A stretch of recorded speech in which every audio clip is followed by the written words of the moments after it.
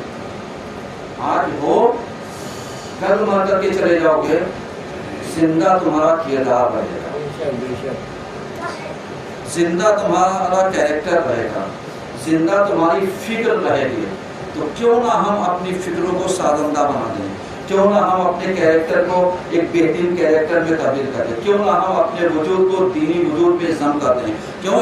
اس لیے کہ امام یہی تو کہتے ہیں نا کہ خالط الناس مخالطا, کہ لوگوں کے درمیان ایسے مل جاؤ, ایسے مل جاؤ کہ اگر تم ان کے درمیان زندہ رہو ہنو علیکم, تو یہ تمہارے جینے کی تمنا کریں. وَإِن مِتُّمْ, اور اگر تم مر جاؤ فَبَقَوْا عَلَيْكُمْ, تو یہ تمہارے اوپر کریا کریں. یعنی اب آپ دیکھیے نوجوانوں کے لیے, سب کے لیے ایک راستہ کیا دیا, یعنی اگر زندہ رہو تو لوگ تمہارے جینے کی تمنا کریں, ایسا کردار بناؤ. اور اگر اس دنیا سے گزر گئے ہو تو لوگ تمہارے اوپر گریا کریں.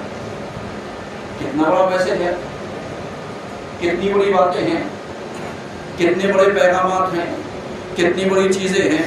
لیکن آج ہمیں ان چیزوں کی طرف سوچنے اور سمجھنے کی ضرورت ہے یا نہیں ہے؟ کیونکہ جب ہم ان چیزوں کو سوچیں اور سمجھیں گے تو جا کر کے ہم ماہ مبارک رمضان میں اپنے آپ کو آراستہ کرنے کے لیے تیار ہوں گے. لہٰذا آپ اس ماہ مبارک رمضان سے میرے عزیزوں فائدہ اٹھائیے, میرے عزیزوں آپ اس سے بہترین فائدہ اٹھائیے. کیوں؟ کہا اس لیے کہ اس مہینے میں ہم کسی اور کے مہمان نہیں ہیں. کس کے مہمان ہیں؟ اللہ کے مہمان ہیں. اللہ ہمارا میزبان ہے. صحیح ہے. اب یہاں پر جیسے ماشاءاللہ پبلک وہاں تک بیٹھی ہے جمعے تک, ظاہر سی بات ہے ہمیں جیسے محسوس ہو رہا ہے یہاں پر کم بچھا ہوا ہے یا کچھ کم پڑ گیا ہے, سمجھ آ رہا ہے. تو کہنے کا مطلب یہ ہے کہ ایڈجسٹمنٹ کر لیجیے تھوڑا سا, تاکہ جہاں پر ہم 4 لوگ نماز پڑھیں آپ 5 پڑھ لیں, جہاں 5-6 وہاں 6 پڑھ لیں. یعنی اس طریقے سے ایڈجسٹ کریں تاکہ کوئی بھی مرد مومن بغیر نماز پڑھے ہوئے نہ جانے پائے. کوشش ہماری اتنی ہونی چاہیے کیونکہ یہ اللہ کا مہمان ہے. اگر میں پہلے آ گیا کوئی بات نہیں, اگر کوئی تاخیر سے آ رہا ہے تو ہو سکتا ہے اسے راستے میں آنے میں وہ ہو, یا ہو سکتا ہے اسے سروس سے دیر میں کم وقت کے لیے ٹائم ملا ہو. تو اب اس کو یہ نہ کہ صاحب آپ پہلے آئیے, نہیں, کوشش کرنا چاہیے کہ ہم جتنے پہلے آئیں گے اتنا ثواب پہلے اور مرتب ہو جائے گا، لیکن اگر تاخیر ہوتی تو اس میں کوئی حرج نہیں ہے۔ بس یہ کہ ہمیں ماہ مبارک رمضان میں توجہات نوجوانوں کی طرف دینی چاہیے تاکہ ہم نوجوانوں کو آراستہ کل کے لیے تیار کریں، کیونکہ کل کے فیوچر یہی ہے کہ جیسے امام خمینی سے مجھ سے پوچھا گیا کہ آپ انقلاب لے آئے اور یہ جتنے انقلاب لانے والے ہیں یہ انقلابی، کہا نہیں، انقلابی یہ نہیں ہے، انقلابی وہ ہے جو ماؤں کی گود میں ہے۔ تو اصل یعنی نوجوان اگر دیکھا جائے ہدایت یافتہ دیندار وہ ہے جو بچپنے سے علم دین کو حاصل کر کے آ رہا ہے۔ ہمیں تو پتہ نہیں کتنے سالوں بعد علم دین ملا، تو ہمیں ان کی قدر و قیمت سمجھنی چاہیے اور قدر و قیمت کرنی چاہیے تاکہ کم سے کم ہم اس ماہ مبارک رمضان میں اللہ کی مہربانی کا حق ادا کر سکیں۔ اعوذ باللہ من الشیطان الرجیم، بسم اللہ الرحمن الرحیم، ان اللہ وملائکتہ یصلون علی النبی یا ایھا الذین آمنوا صلوا علیہ وسلموا تسلیما۔ اللهم صل علی سیدنا محمد صلی اللہ علیہ وسلم وعلی آلہ المؤمنین علیہ بتعظیم محمد وعلی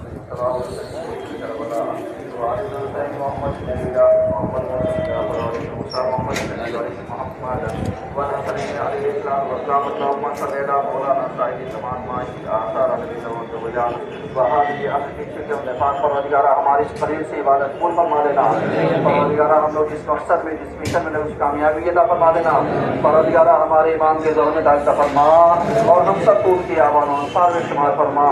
اللہم صلی علی